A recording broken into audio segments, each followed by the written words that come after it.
안녕하십니까. 복숭아 개원 그냥 해도 될까를 강의할 남원시 농업교육센터 한동욱입니다. 다음 사진들은 복숭아가 6, 7년생으로 고사된 사진입니다.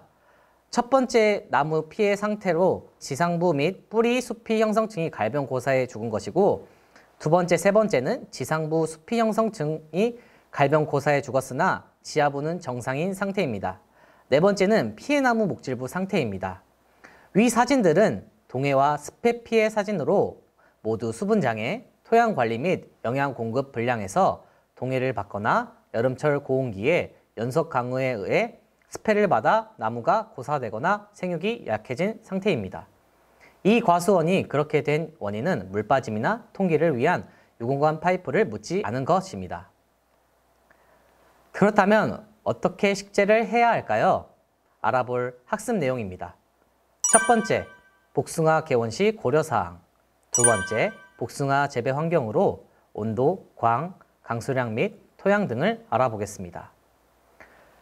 첫 번째, 복숭아 개원 시 고려사항입니다. 복숭아는 영년생 작물이므로 사전 준비가 필수적입니다.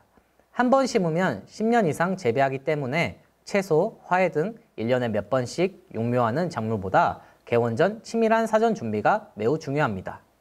두 번째, 가족 노력으로 가능한 면적을 파악하여야 하는데 전업농의 경우 보통 2헥타, 즉 6,000평 내외로 잘 파악 후 결정해야 합니다. 세 번째, 개원 계획과 시험장 견학 및 시장 동향 등을 파악 후 개원에 착수하여야 합니다. 네 번째, 포장 위치의 기온, 강수량, 서리 등 기상과 토양을 고려하여 선정하여야 합니다. 적지 선정이 잘못되면 동해나 서리 피해를 받고 장맛이 침수되며 토양 개량을 소홀히 하면 각종 생리장애 발생이 많고 품질 수량에 영향을 미치므로 포장에 위치한 기온, 강수량, 서리, 바람 등 기상과 토양, 도로, 경사 등을 고려하여 선정하여야 합니다. 그렇다면 복숭아 부적지 판단 기준에 대해 말씀드리겠습니다. 첫 번째, 지표면이 60에서 90cm 길이의 지하수가 있으면 습해를 받을 수 있으므로 부적지입니다. 두 번째, 채식할 토양이 진흙 땅이면 물빠짐이 나쁨으로 부적지입니다. 세 번째, 골과 골 사이에 찬 공기가 정체되는 곳은 냉기류가 모이는 곳으로 동상의 피해를 입을 수 있으므로 부적지입니다. 네 번째, 겨울철 기온이 영하 20도 이하로 내려가면 복숭아 나무가 동해를 입으므로 특별한 동해 대책을 하지 않는 한 부적지입니다. 두 번째, 복숭아 재배 환경입니다.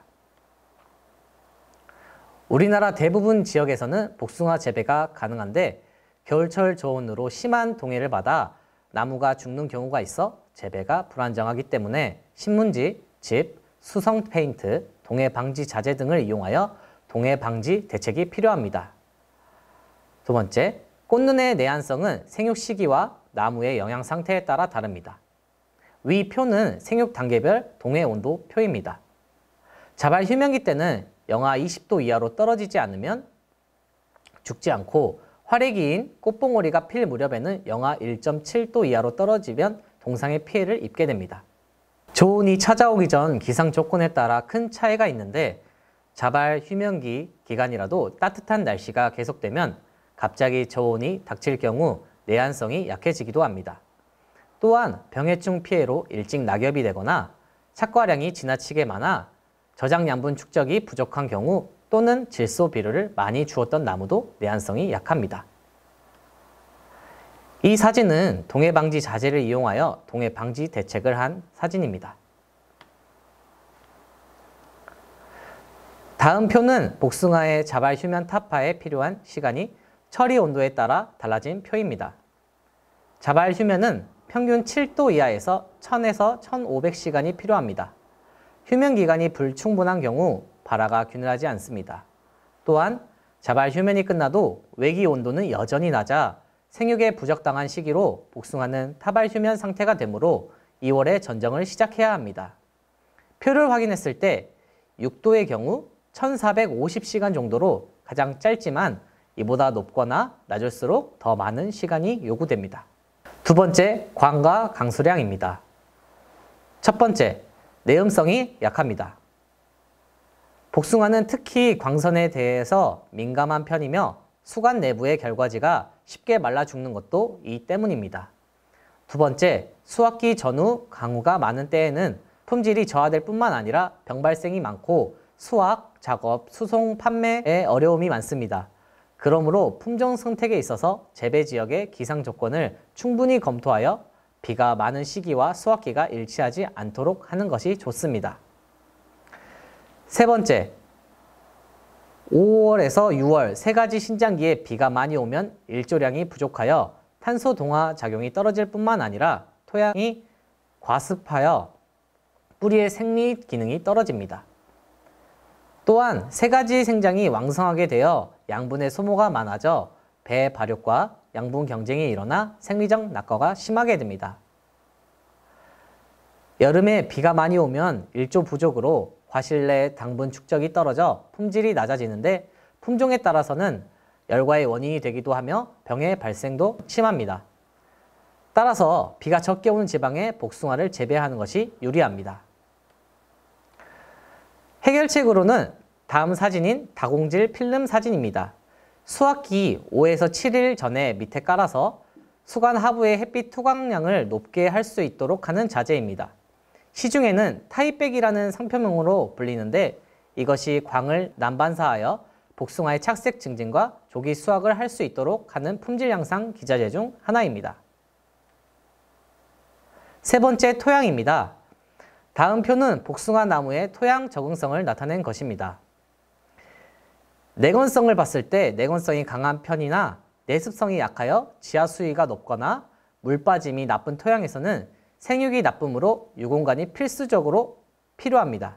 또한 토양 산도가 산성인 곳에 적응하며 가장 적당한 pH는 6.0 정도입니다. 관수가 적어도 복숭아가 필요하는 영양 요소를 흡수할 수 있는 능력이 강한 특징을 가지고 있습니다. 그런 특징을 가지고 있는데 그 주의사항 중 하나가 질소 과다에 주의해야 되는 특징이 있습니다. 다음 사진은 유공관을 묻는 사진입니다. 내습성이 약하므로 물빠짐이 불량한 과원의 물빠짐을 개선하고 원활한 산소 공급을 위해서 필수이며 과거 배수만 생각했을 경우 1m에서 1.5 깊이로 묻었지만 현재는 근권 범위 내에서 산소 공급을 위해서 60에서 80cm 정도로 묻는 것이 좋습니다. 물빠짐이 좋다고 말할 수 있지만 물빠짐이 좋으면 유공관의 크기를 줄여서 심으면 됩니다. 당부사항으로 한 가지 말씀드리면 유공관은 복숭아의 필수입니다. 이상으로 강의를 마치겠습니다. 경청해 주셔서 감사합니다.